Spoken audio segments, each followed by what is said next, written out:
RPR 180 Literary Practice Test. Ready? Here we go. One could argue that other than a convention center and a very famous resident mouse, downtown Anaheim hasn't had much to boast about for some time. That sleepy reputation will get a jolt this winter when the Anaheim Packing District opens along Anaheim Boulevard between West Santa Ana Street and East Broadway. The LAB Holding Company, the name stands for Little American Businesses, is powering the project. It's the same force behind the indie-focused LAB Anti-Mall in Costa Mesa and its sister center across Bristol Street, the Camp. This latest venture in Anaheim repurposes two of the area's historic buildings, the former 1925 Packard car dealership showroom and the defunct Citrus Packing House. Joining the two is a new group green space called Farmers Park. Mom and pop owners, the bulk of whom will set up shop in the district's Grand Dome. The 1919 Packing House will serve as the district's heartbeat. This landmark 42,000 square foot building has been renovated and redesigned into a food hall similar in fashion to public markets found in Europe and South America. Vendor stalls will line the two uppermost floors, while below patrons will find seating, stages for live music and other programming, and more amenities. About 20 new businesses are expected to take up residence. The first flickers of the city's downtown revitalization began about a year ago when another small group of businesses, known just as Center Street Promenade, opened a few blocks north. Their specialty clothing stores blend with a few unique restaurants and other shops such as RPR, a barbershop where guys can order a craft brew to drink before their haircut or shave.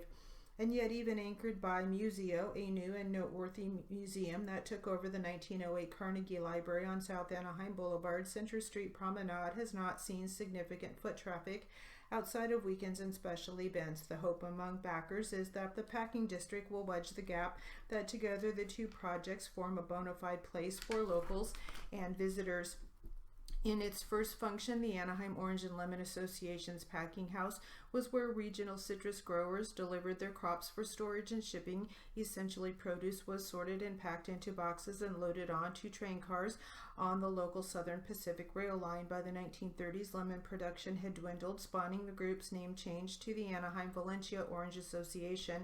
The sun-kissed emblem on the building's preserved facade indicated the association's involvement with the California Fruit Growers Exchange, which used the trademark to market its high-quality oranges. Crate labels were commonly used in fruit shipping, and an eye-catching signature label was intended to grab the attention of produce dealers on the other end. By 1915, growers were putting more effort into ads, and artwork began featuring attractive young women, usually secretaries, girlfriends, and acquaintances of the growers.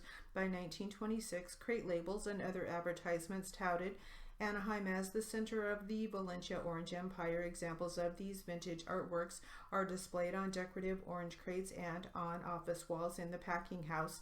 The packing house saw production from 1919 to 1955, then housed other businesses for about 15 years. It had been used for storage since 1969. The team located genuine 1940s rail cars in an Anaheim scrap metal yard and brought them to the packing house. They were changed and now function as outdoor space. Jenny Ross, owner of the 118 Degrees Raw Food Restaurants, or the Camp in Costa Mesa and on Anaheim's Center Street Promenade, is opening Lemon Drop, Pressed Juicery and Farm Shop, a juice bar and vegetable stand at the packing house. We hope to be the hub of a healthy lifestyle, Ross says. We'd love to be a resource too. When you come here for a juice or for lunch from the other vendors, pick up fresh vegetables to make for dinner that night.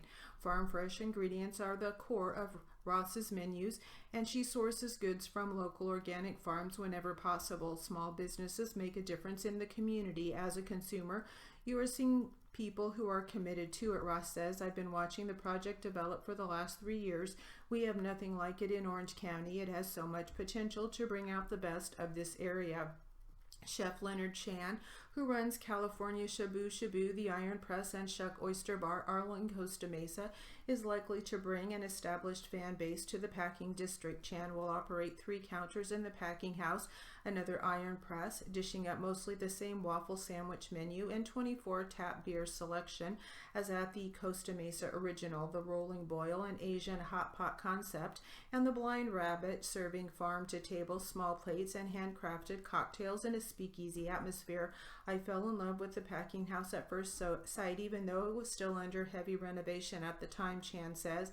He and his team were on a more aggressive timeline than the project would accommodate, so the Iron Press opened its flagship at South Coast Collection in Costa Mesa. But here we are 2 years later, and we have come full circle.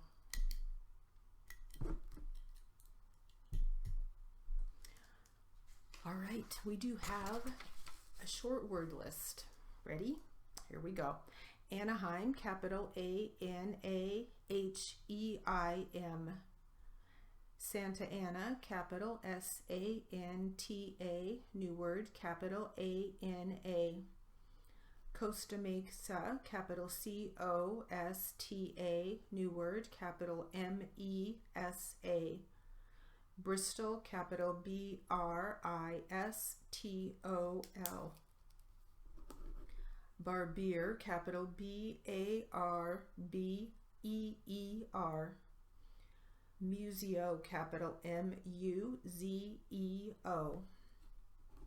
Carnegie, capital C-A-R-N-E-G-I-E.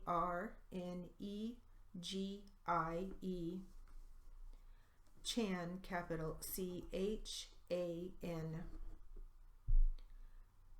Shabu, capital S-H-A-B-U, new word, capital S-H-A-B-U.